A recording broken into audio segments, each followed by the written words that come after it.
Olá, olá, você que acompanha o site RD News, você que nos acompanha pelas nossas redes sociais, YouTube, Instagram, também pelo portal de notícias RD News, nós estamos iniciando nesta tarde uma live para falar de algo muito sério, muito importante e que acontece e não é coisa de filme, tráfico de pessoas, tráfico humano, de migrantes, pessoas que estão sendo abordadas, especialmente mulheres que estão sendo contrabandeadas, estão sendo utilizadas como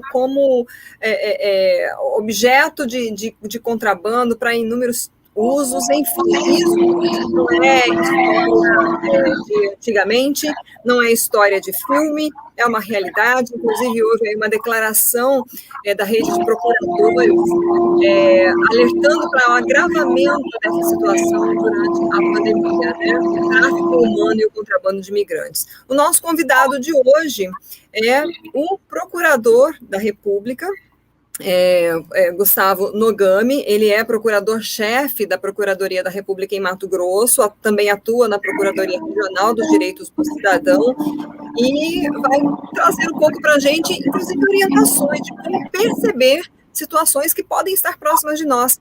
Procurador, muito obrigada por ter aceito esse convite para esse bate-papo, para trazer essa informação, esse alerta, porque a gente vive uma situação bastante difícil com a pandemia já, e tem algo mais para se preocupar, infelizmente, com essa situação, especialmente as mulheres. A gente conversava um pouquinho antes, gostaria até de abrir falando um pouco disso, qual é o que perde só para que tipo de crime o contrabando humano, o tráfico humano?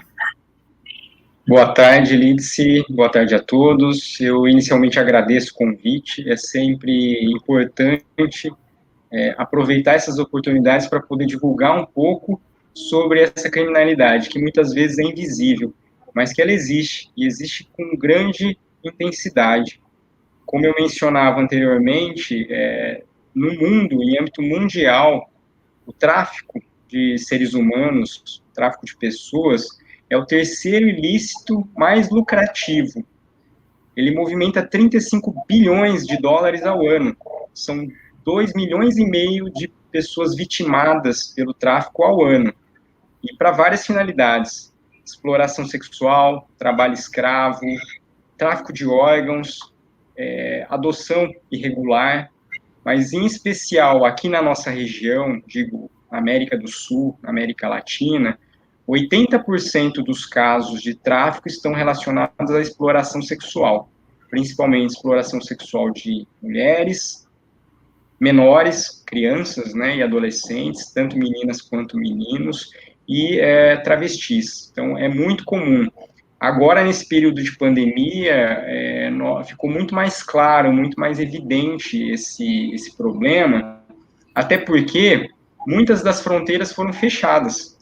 E, com isso, os aliciadores, muitos deles devolveram, digamos assim, liberaram essas pessoas que tentaram retornar para os seus países, e encontraram as fronteiras fechadas. E, a partir daí, nós descobrimos algumas redes de tráfico de pessoas e exploração sexual, principalmente de mulheres e crianças. Tanto rotas que passam, que chegam, né, a São Paulo, né, que saem do Paraguai, Argentina para São Paulo, quanto rotas que vêm da Bolívia, passam pelo Mato Grosso e vão também para São Paulo. Às vezes o Brasil, inclusive, ele é uma rota só de passagem.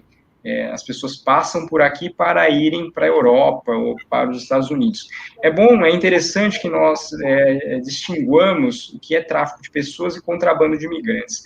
Tráfico de pessoas é quando existe uma coação, uma violência, uma fraude, a pessoa é enganada e ela é transportada, ela é transferida, ela é aliciada contra a vontade dela ou enganada. Já o contrabando de imigrantes é a função daqueles conhecidos como coiotes, é a facilitação de um terceiro a entrada em um país de forma ilícita, de forma irregular, né? Nós tivemos bastante dos dois casos aqui no Brasil. Agora nós temos, recentemente, venezuelanos entrando no país de forma irregular por meio de coiotes e brasileiros tentando ir para os Estados Unidos, para a Europa também por meio de coiotes, o contrabando de imigrantes. Mas até o que nós acabamos focando mais e que temos tido até mais casos que nós verificamos é o tráfico de pessoas, pessoas que são enganadas ou que são forçadas a irem para outros locais com a finalidade de trabalhar, trabalho escravo, ou ser explorado sexualmente. Então, é muito comum. Sobretudo aqui nos países vizinhos ao Brasil, aqui em específico Mato Grosso, né, nós temos a Bolívia, a pobreza muito grande ali acaba propiciando, às vezes, que a própria família, ela venda crianças, né, para virem para o país e serem objeto de exploração, infelizmente. Isso parece ser um enredo de filme, mas é um crime que acontece com frequência. E é por isso que as instituições públicas, não só no Brasil, mas no mundo inteiro, se organizam para tentar combater esse ilícito. Nós temos uma grande dificuldade de repreensão quando existe uma transnacionalidade, porque envolve mais de um país, mais de uma jurisdição, por isso que fazemos acordos como esse que foi mencionado, né, da Rede Ibero-Americana de Procuradores Especializados no Combate ao Tráfico de Pessoas e Contrabando de Imigrantes. É uma rede formada por praticamente todos os países da América Latina, mais alguns países da ibéricos, né, da Europa, então Portugal, Espanha, Andorra, porque são destinos, frequentemente, de pessoas traficadas, e nós estabelecemos uma comunicação mais rápida para termos acesso a essas informações. E semanalmente recebemos pedidos de ajuda de outros países, de pessoas que vêm para cá, e pedimos auxílio para outros países também, de pessoas que ficamos sabendo que foram encaminhadas para outros locais. Isso sem olvidar ainda os casos de tráfico interno. Hoje mesmo via no noticiário um caso de menores que foram traficadas do Distrito Federal, de Brasília, para o interior do Mato Grosso para exploração sexual. O MPF acaba cuidando basicamente do tráfico internacional, mas toda essa criminalidade, ela precisa, né, ela precisa ser acompanhada bastante de perto, até porque é muito lucrativa e acaba sendo estimulada em épocas como essa de crise, precisa ser acompanhada bem de perto. Nós, às vezes, vemos, né, às vezes não, na verdade, diariamente a gente vê os golpes financeiros na internet de pessoas que estão sendo enganadas, né, financeiramente. O senhor falou de aliciamento, a pessoa ser enganada. Uma das coisas que a gente mais lembra, que já se falava, era aquela promessa de, principalmente para as moças, para as meninas ou adolescentes, ou mulheres muito bonitas, né, de carreira, de modelo no exterior, né, porque, na verdade, o aliciador, ele não vai falar abertamente para que fim ele quer levar essa mulher para fora, né, falando especialmente da mulher, já que é o número maior de vítimas. Ainda existe esse tipo de discurso, procurador, ou eles já mudaram um pouquinho para tentar trazer, enganar essa vítima para levar especialmente para outro país? Como é que estão os tipos, digamos, de argumentos para enganar essas vítimas? Infelizmente, ainda existe bastante.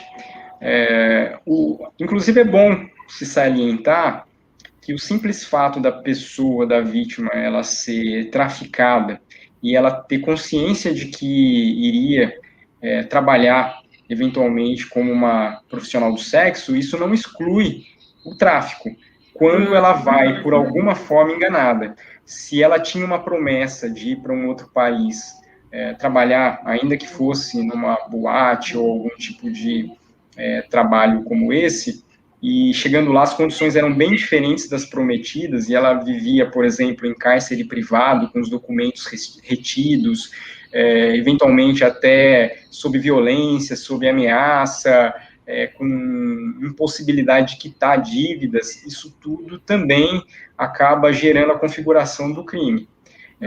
Não só do tráfico, mas, em alguns casos, também o trabalho escravo. Então, hoje é muito comum ainda, infelizmente, essas promessas, principalmente para mulheres, né, de irem trabalhar como modelo, como acompanhante, e chegarem no local e se depararem com uma realidade bastante diferente da que foi prometida. Infelizmente, é bastante comum. E, inclusive, nós, no passado, éramos mais um país de exportação de vítimas. Hoje, não. Hoje, o Brasil, além de exportar vítimas, ele também recebe muitas vítimas, como eu falei. Nesse período de pandemia, logo que a pandemia iniciou, em março de 2020, logo depois, no meio de 2020, nós tomamos conhecimento de uma rede, uma organização criminosa criada para traficar paraguaias para São Paulo para prostituição. E nós descobrimos porque elas foram, digamos assim, liberadas, já que não estavam podendo trabalhar, e elas foram liberadas e tentaram regressar ao Paraguai e não conseguiram porque as fronteiras estavam fechadas. A partir daí, nós acabamos descobrindo essa situação. Esse é só um dos casos, só um dos exemplos, né? Mas temos inúmeros outros. Não raro temos aqui com a fronteira, né, que temos com a Bolívia, casos de menores que são traficados também para, por exemplo, trabalhos domésticos, em casas de família, muitas vezes, no interior, temos casos até de tráfico de órgãos, crianças que são traficadas para retirada de órgãos. Temos alguns casos de crianças que saíram, principalmente pelo aeroporto ali de Guarulhos, e que elas nunca mais foram encontradas no local de destino, no aeroporto de destino, também sugerindo uma possível rede de tráfico para tráfico de órgãos. Então, a realidade ela é muito, muito, muito dura, muito triste. É bastante importante que as pessoas, quando se depararem com situações suspeitas, informem as autoridades. Um grupo de mulheres, acompanhadas de uma pessoa que está com os documentos delas, que proíbe elas de falar no check-in, no aeroporto. Isso tudo é sugestivo de uma irregularidade. Então, é bom que as autoridades possam contar com a sociedade nesse acompanhamento. Crianças também desacompanhadas de responsáveis, ou crianças acompanhadas de maiores que demonstram que não têm familiaridade com ela, também é uma situação suspeita, que precisa também, é importante que seja averiguado, né, e que seja evitado um fim trágico. A gente está falando de situações possíveis, suspeitas, que as pessoas possam denunciar, mas, assim, quanto de toda essa rede que vocês investigam, ela chega a ser realmente, se chega aos responsáveis, aos criminosos, quanto efetivamente isso é punido, procurador?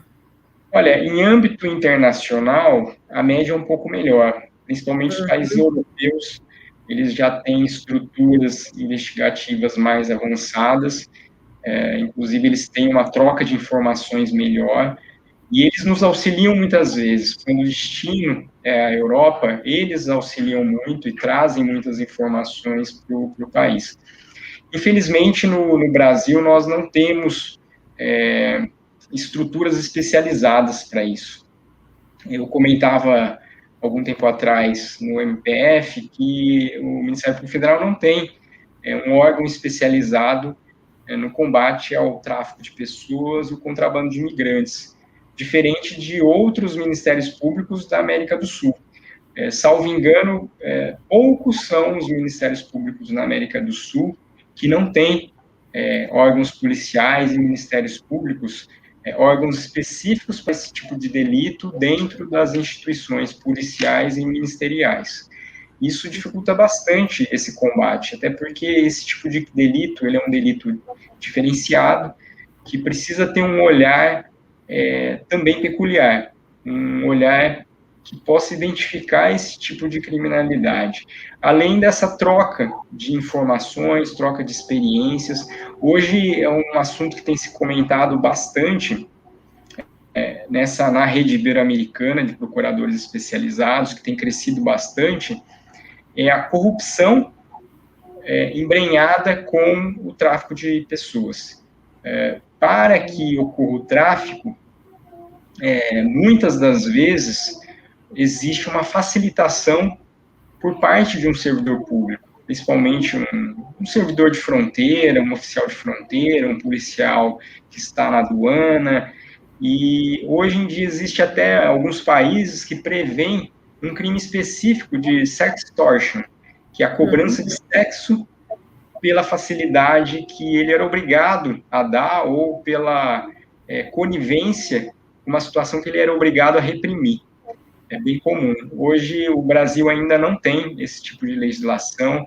Nós, inclusive, ainda temos um pouco de dúvidas, né? O judiciário ainda não apesar do Brasil ter assinado, né, o protocolo de Palermo, o Brasil ter se comprometido a reprimir o tráfico de pessoas para exploração sexual, inclusive independente da vontade da vítima, independente da vítima ter se deslocado para alguma outra localidade, sabendo que iria, por exemplo, trabalhar seria uma profissional do sexo, a legislação internacional que o Brasil se comprometeu, ela prevê que essa anuência ela é irrelevante quando a vítima é enganada. No país existe ainda um pouco de celeuma, né? O judiciário ainda tem alguma dificuldade em condenar esse tipo de delito. E dos casos que nós conseguimos apurar e investigar a fundo, grande parte deles, infelizmente, demora anos para obter uma condenação definitiva, né, percorrendo as instâncias todas ordinárias, né? Infelizmente no país, né, diferente de outros países, nós temos 4 instâncias ordinárias. Nós temos o juízo de primeiro grau, nós temos o tribunal, nós temos o STJ e nós temos o STF. Quase todos os casos acabam indo até o STF. São décadas para serem julgados, infelizmente, né? O que nós vemos hoje é que até no tribunal, no órgão colegiado, que poderia gerar já, no passado, gerava, né, a condenação no órgão colegiado já permitia uma execução da pena. Hoje o Supremo reviu, né, recentemente isso, impedindo essa execução. Mesmo assim, são anos para uma condenação no tribunal. Em geral, no primeiro grau, até a condenação não é demorada, mas no tribunal em geral, no âmbito federal, Tribunal Regional Federal da Primeira Região, é bastante demorada, bastante lenta. Você falou um pouco da realidade de Mato Grosso, e o que a gente percebe muito aqui também é que já há alguns anos houve aí uma migração em massa, tanto de haitianos, venezuelanos, mais recente, né, e algumas outras nacionalidades, e muitos, eles estão sendo atendidos e ajudados além de órgãos oficiais, né, do Estado, prefeitura, enfim, também órgãos como o Pastoral do Migrante, né, não governamentais, que procuram ajudar de algumas formas com trabalho, com, enfim, a estruturação desses migrantes. Como é que eles estão mais suscetíveis? É isso, falando da nossa realidade aqui, porque a gente anda, e nesse tempo de pandemia a gente percebeu muito isso, a gente anda pelas ruas de Cuiabá em especial, e ainda há muito especialmente venezuelanos, pedindo ajuda com placas, e aí se diz, mas tem alguns que não são de verdade, é enganação, é morador de rua, enfim, tem essa relação também com essa migração que veio em massa aí para o nosso estado?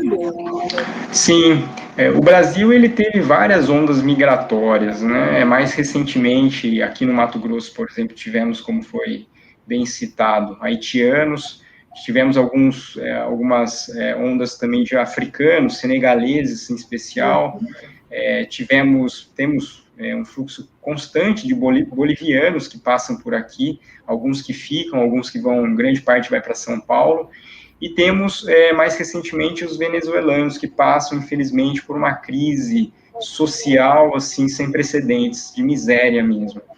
Essa população, ela não migra porque quer, ela migra porque está passando necessidade, ela está passando fome no local dela, ela está sendo perseguida, por isso que ela acaba migrando. Essa população vulnerável, ela é muito suscetível à criminalidade, e ela, para chegar, inclusive até para chegar no país, ela acaba buscando rotas alternativas, já que as rotas normais, elas estão fechadas.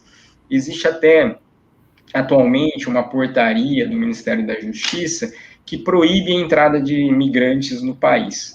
Essa portaria está sendo contestada aqui no estado de Mato Grosso, inclusive, já houve uma ação, né, que foi ajuizada contra essa portaria, foi até incidentalmente declarada inconstitucional em várias ações individuais, contra essa portaria que diz que estava proibido, né, e a pessoa, o migrante que for encontrar na situação, ele tem que ser imediatamente repatriado. Na verdade, essa declaração que foi feita pela Rede Ibero-Americana de Procuradores veio justamente nesse sentido, para que os migrantes não sejam criminalizados pelo seu status migratório. É bom lembrar que o Brasil é um país formado por migrantes. Grande parte da população, a quase totalidade da população brasileira é formada por migrantes.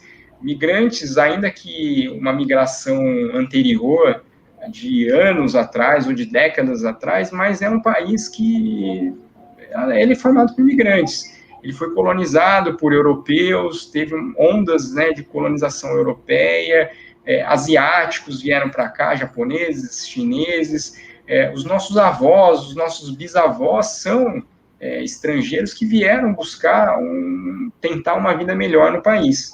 Grande maioria das pessoas aqui no Brasil.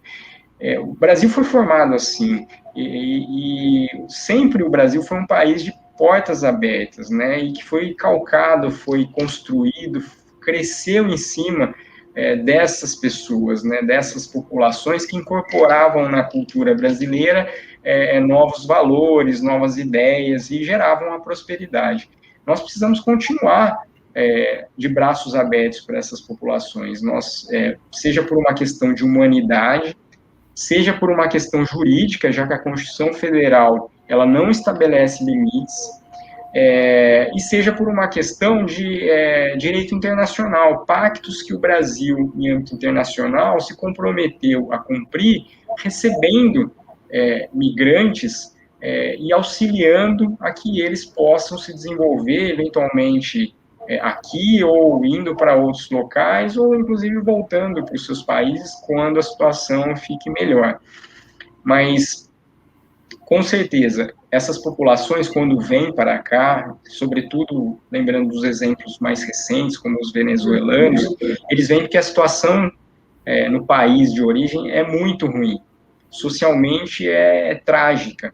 Então, eles buscam uma chance, eles buscam esperança aqui no país. Existem diversas instituições, e eu digo que não são nem as instituições públicas as que mais assistem essa população. Nós temos diversas associações, a sociedade civil organizada ela é muito forte e muito boa na proteção dessas pessoas. Lídice, você lembrou muito bem da Pastoral do Migrante.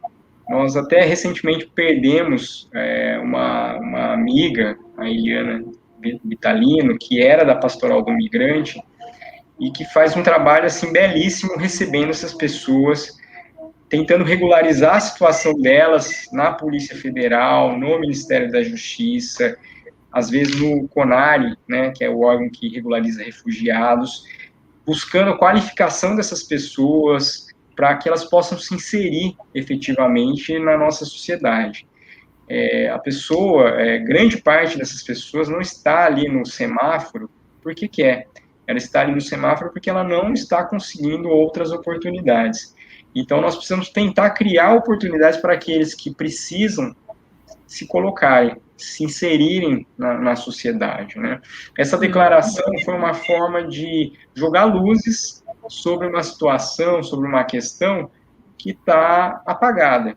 O fato é que, nesse cenário de pandemia, de miséria, de países com levas gigantescas de pessoas fugindo da fome, se nós não auxiliarmos, se nós não acolhermos, se nós não tentarmos inserir essas pessoas na sociedade, com certeza teremos consequências maléficas, tanto do ponto de vista social quanto criminológico. O aumento da criminalidade vai ser inevitável.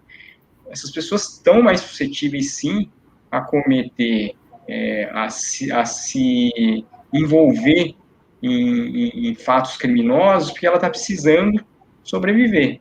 E ela, até para chegar aqui, muitas vezes, ela se envolve, né, em ilícitos, muitas vezes ela é vítima do contrabando de imigrantes, vítima do tráfico de pessoas, para poder fugir daquela situação que está dramática em outros países. Hoje nós temos também uma situação bastante grave na Colômbia. A Colômbia está sofrendo uma crise política muito grande.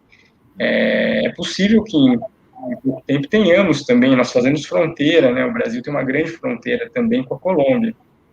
É possível que o pessoal mais carente ali comece a buscar outros, exatamente, outros locais.